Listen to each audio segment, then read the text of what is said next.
So let's start with the IV characteristic. IV characteristics of long versus short channel. So it's very important to understand what is a long channel and what is a short channel. So long channel is, as indicated by the name, which has a large value of L or channel length. So those are the transistors that were built in the initial days. But the modern transistors, which are 100 nanometer and below, they are termed as short channel transistors.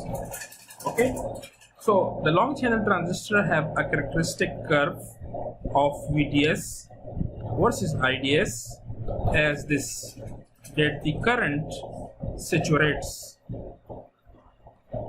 So you see this flat kind of ID versus VDS curve. But the short channel on the other side, it has a characteristic curve in which the curve does not saturate, but it has a slope.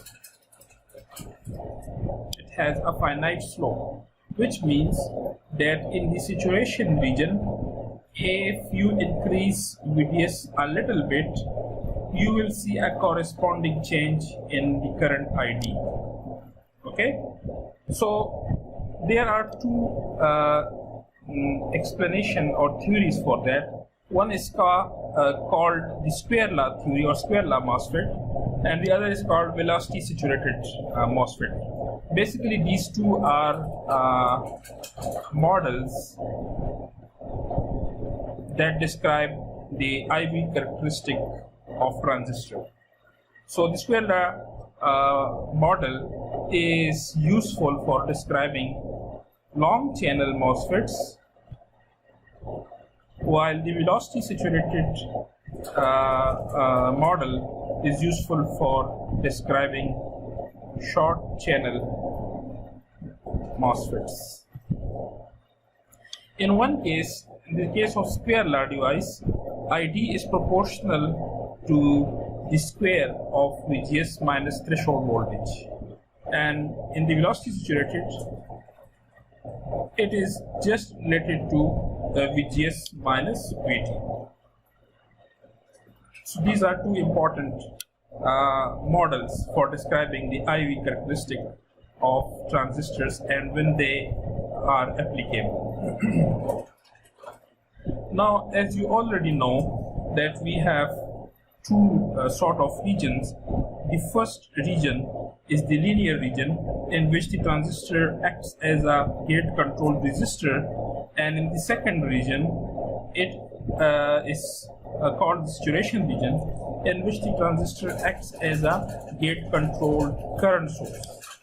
Okay, so we want to describe the IV characteristic in terms of an equation.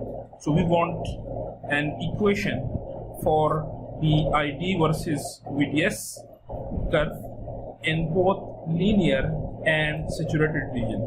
Okay, and we will develop sort of two different equations, one which will describe the linear region and the other in which we will describe the saturation region, and in the other in the upcoming lecture we will connect the two in the smooth region. So this smooth region,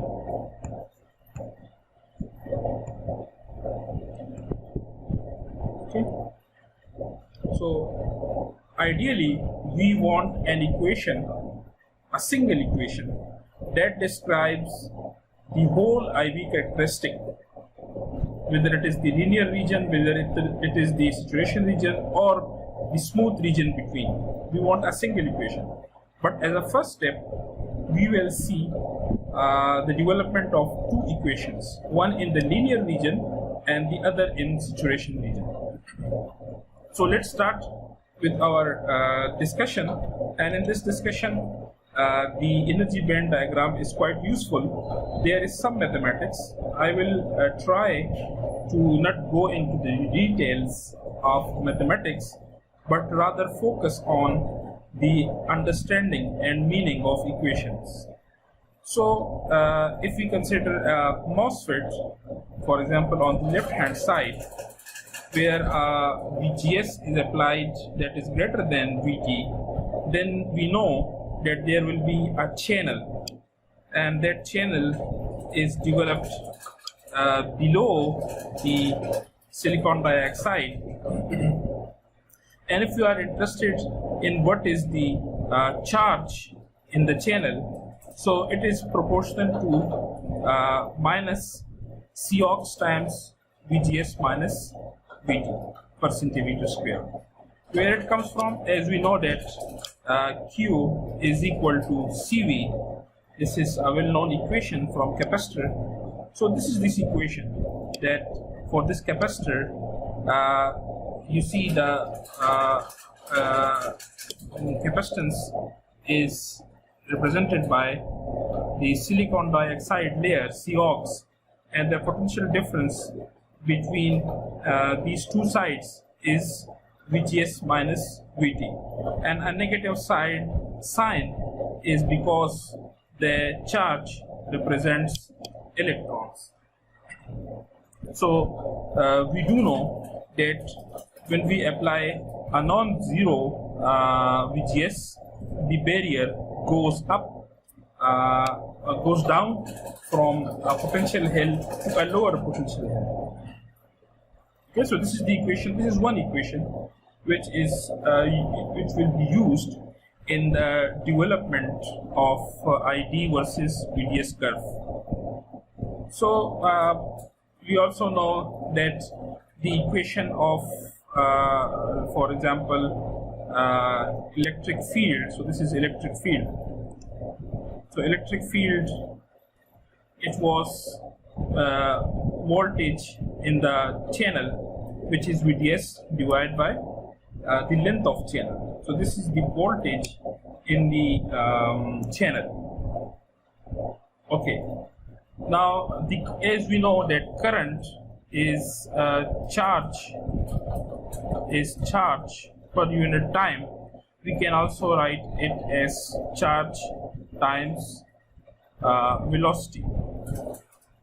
Okay, we can also write as charge times velocity.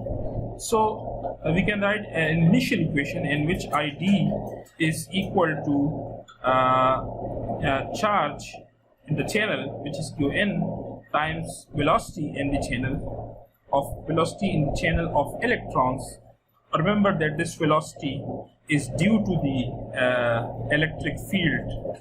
The electric field accelerates or carries or pushes the electrons in the channel. So, and the W is the dimension of the MOSFET. And if you remember, we said that the current ID is related to the width of MOSFET. If you increase the width, the current will increase. So this is the overall equation from which we will start, and we will try to insert we will try to insert VDS in this equation. So these are some other equations that we saw in the earlier slide. So one is charge is equal to minus Cox time VGS minus VT. The other is that when there is no potential, when the gate voltage is 0, so there is no charge in the channel. This is the case when the MOSFET is off. Okay, and then this is another equation that comes from the capacitor internals. So it is K0 times epsilon naught by X. So this is how you determine the capacitance of silicon dioxide. Basically, this comes from the physics of how capacitor works. So we insert those quantities into the curve, into the equation. So this was, for example, equation 1, and we insert this channel charge and the velocity and this electric field here, and finally if we insert all these things, we will get this equation. Now this is an equation that describes the current ID in terms of VGS minus VT and in terms of VDS. And in which region? This is the equation for linear region. So you see, the equation is related to the width and length ratio times the electron mobility. This is the electron mobility. This is another quantity that comes from experimental analysis, and Cox is the capacitance of the oxide layer, VGS minus VT we know, and VDS. So this is a very simple equation which you can use to describe the current in the linear region. So what is mobility and effective mobility? The mobility of carriers in a channel of MOSFET is often called effective mobility. Why it's called effective mobility? Because it is lower than mobility of electrons in bulk silicon. Bulk silicon means silicon with no impurities. Okay, so here is for example an example in which the mobility in the bulk silicon is 1360 centimeter square per Vs, and in a doped one it drops to 200 to 300 centimeter square per Vs. So the lower mobility is due to basically the surface roughness, of oxide layer. So the oxide layer is not smooth, it is rough, and when the electrons flow in channel, some of the electrons are scattered around. Okay, so that's why the mobility is lower than the mobility in a pure bulk silicon. So now we describe the second equation, which is related to the saturation region. Okay, and we can describe it in two ways. We can describe it with classical Pinch-off model. Okay, this is the first one, and we can describe it as a velocity saturated model. So let's see. Now the saturation region is characterized by this property of VDS and VGS, that we have a high VGS and a low VDS. Okay, so for example, for high, I think there is some typo here. I think this should be high VDS.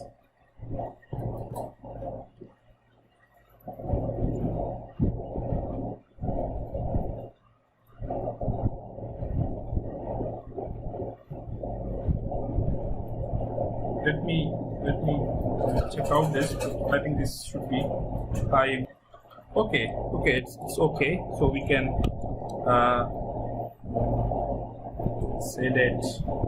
Let me remove this. So we start with this situation. So what happens if we start with this situation? That we have a high VGS that is applied at the gate voltage. For example, a high VGS should be VGS is equal to VDD. Okay, and we have a low VDS that is here. Now if you remember that when you apply a non-zero VDS, the Fermi level EF goes down. So you see the source side Fermi level and the drain side Fermi level, they are at different potentials, and you see this kind of shift of in the shape of energy band, conduction band. Okay. Interestingly, you will have a charge in the channel because VGS is equal to VDD. So you have a channel that is created, and the channel is given by this formula, which is Q naught in the channel at why this is called X naught. This is our we make this point our reference point. So this X naught is our reference point, and this reference point is called virtual source. This reference point is important because this simple equation that charge in the channel is equal to Cox times VGS minus VT. This equation holds there. This equation holds at x is equal to 0. Okay, so this is our reference point at which the charge in the channel is for sure Cox times VGS minus VT. And normally the designers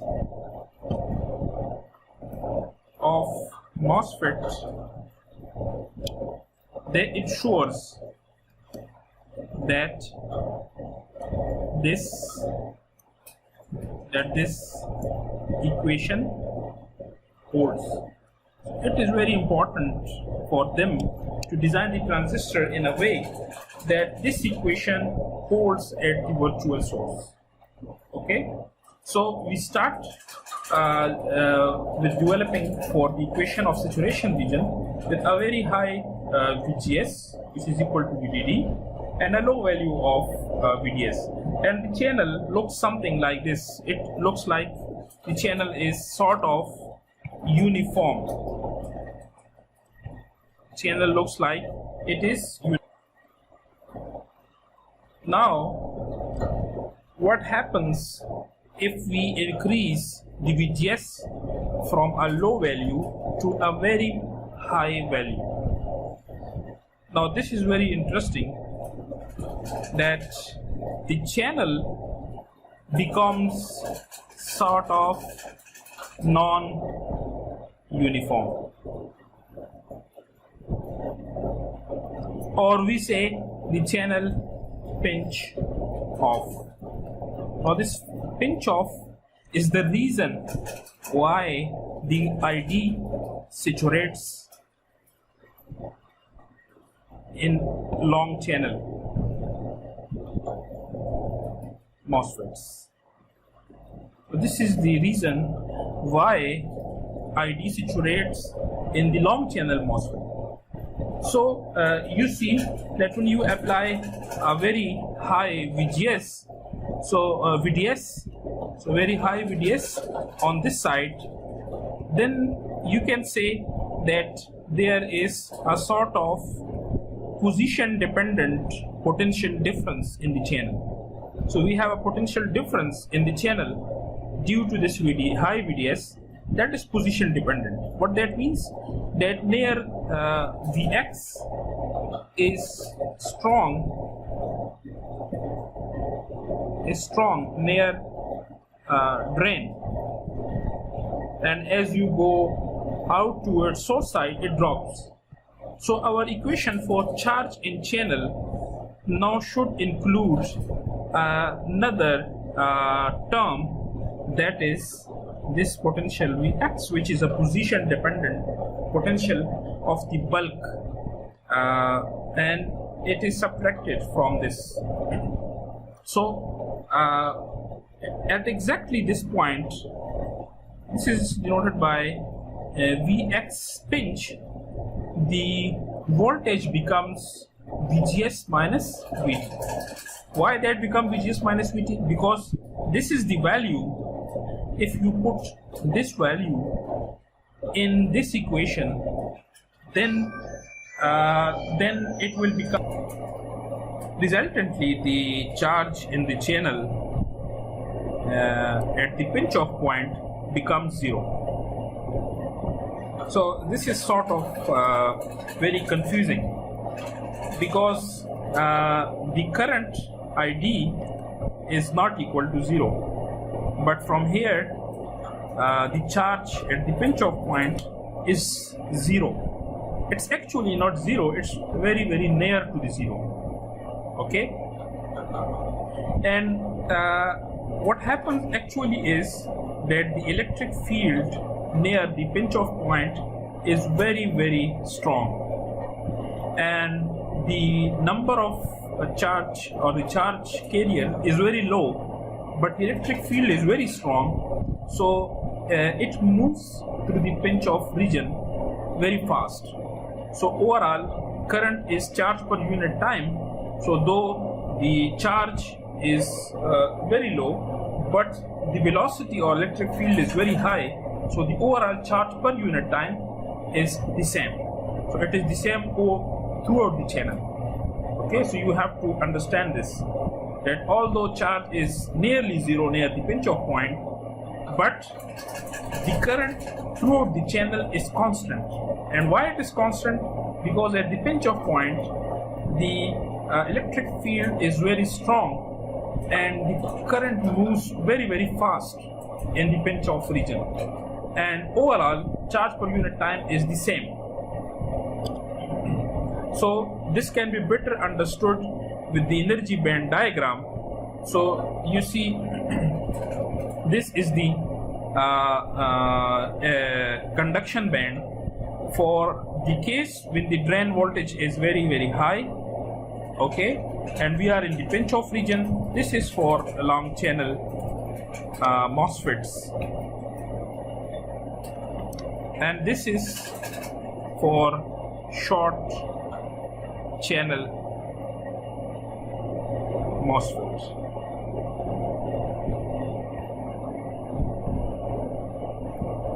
Okay, so in the short channel MOSFET, you cannot clearly see the pinch-off region sort of disappear. You can only see it in the traditional old long channel MOSFET. And one reason is that you see the shape of the curve. It's something like this. This is the pinch-off point. So you see that after the pinch-off point, you have a potential valley. Okay, and when the electron comes here, it goes here with very high velocity. So that was what I mean by a very strong electric field.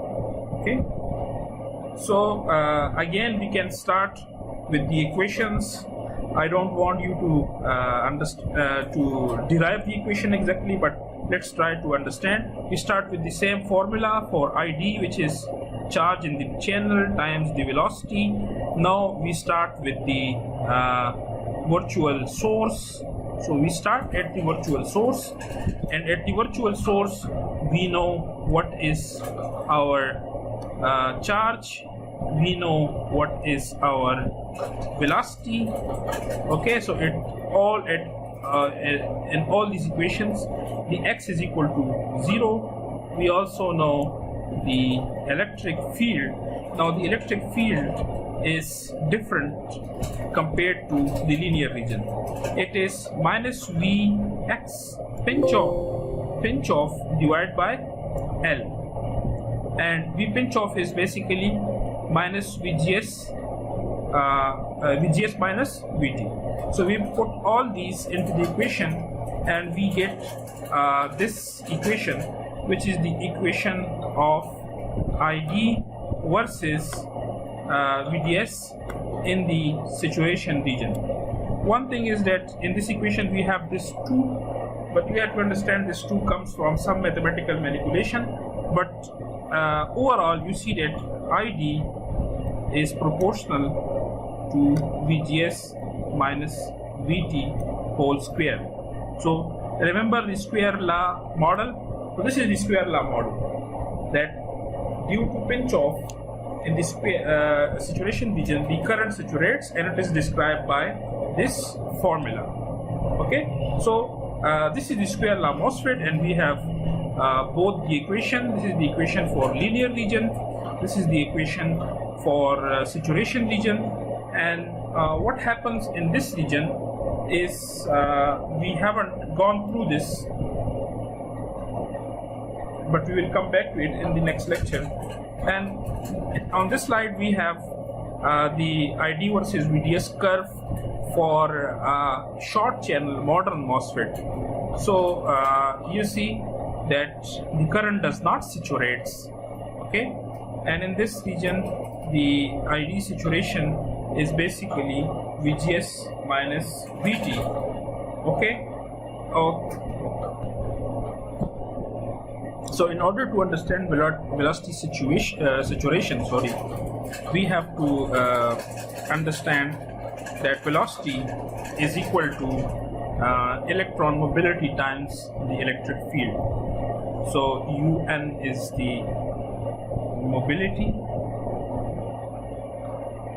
and E is the electric field. So here is a curve. On the x-axis we have the electric field, which is volts per centimeter square, and on the y-axis is our velocity, which is centimeters per second.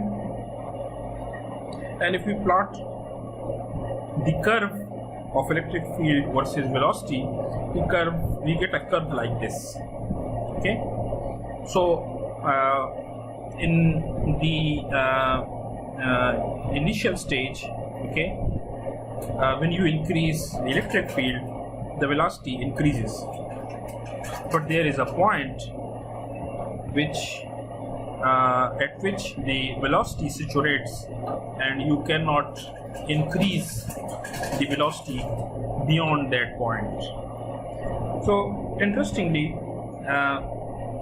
if you calculate the electric field for a modern short channel transistor, the value of VDS is typically 1 volt and the channel length is for example 20 nanometer. There are transistors whose channel length is below 20 nanometer.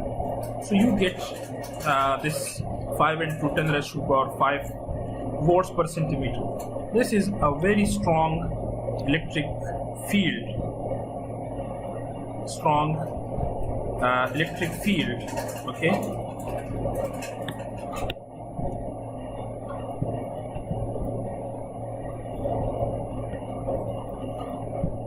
Inside the channel. So you see it's a very strong electric field inside the channel, and as the channel is very short, it is constant throughout the channel, okay.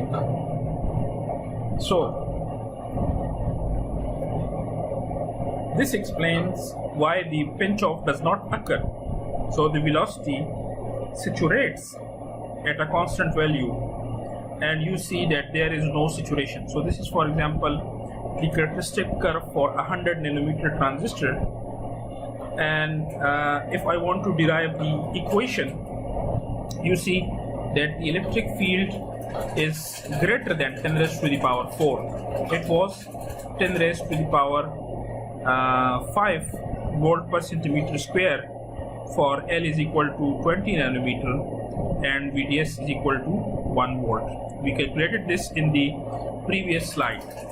So electric field is very strong and it is constant because the channel is very short.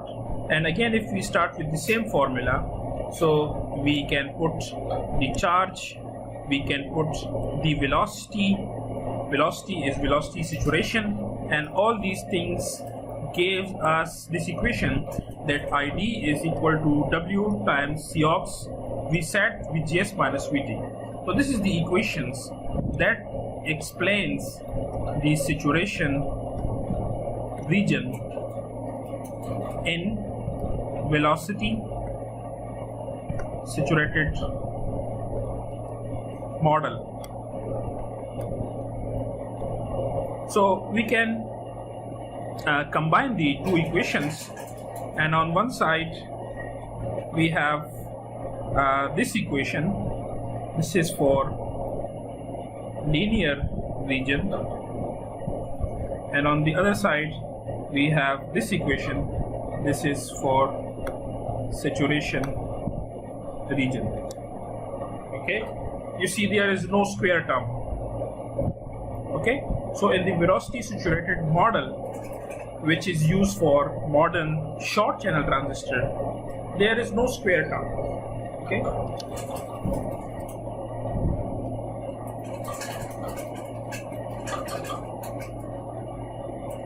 so this is some let's say simulation which shows how the velocity changes with the position inside a channel for more recent modern transistors. Okay, but let's go over this. So there, what this slide shows that there can be a situation in which velocity is not constant. What that means that there are exceptions to velocity saturation. Okay, so modern research shows that there are exceptions to velocity saturation. For example, the velocity used to saturate at this value, but now due to some reasons which we do not want to go into details, the profile for velocity is something like this. Okay, it is not constant inside the channel because of scattering and different kinds of phenomena. So we come to a piecewise linear model.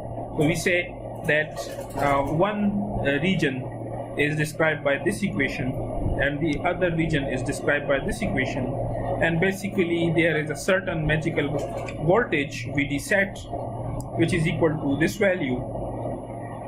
So if you are below this value, you have to use equation 1, and if you are above this value, you have to use equation 2 in order to calculate the current. So this is a piecewise linear model, but we want something, we want a model that is more, it's not like this, but is rather smooth here.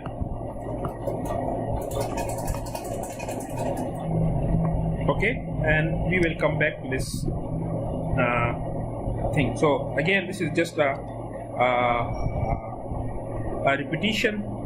We have, for the square law theory, we have this equation in the linear region and we have this equation in the saturation region. Okay, and let me stop here